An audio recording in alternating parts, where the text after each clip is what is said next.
section is Install and Upgrade Extensions. Mainly about extensions. The content of this section is very simple. First, let's see how to install extensions. Click Extensions on the left. You can see that there are two tabs.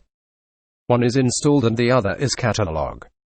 Installed means extensions that have been installed. Catalog represents the extensions market. You can install what you want. Since we are going to install extensions, click on Catalog. You can search for the extensions you want, or search for the extensions you want by pulling down. For example, if we want to install this extensions, just click Install to install it.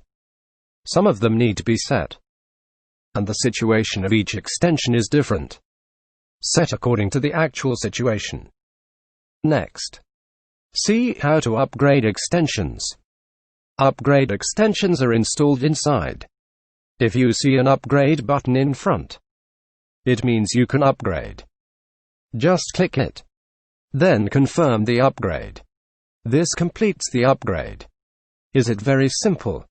That's it for this section.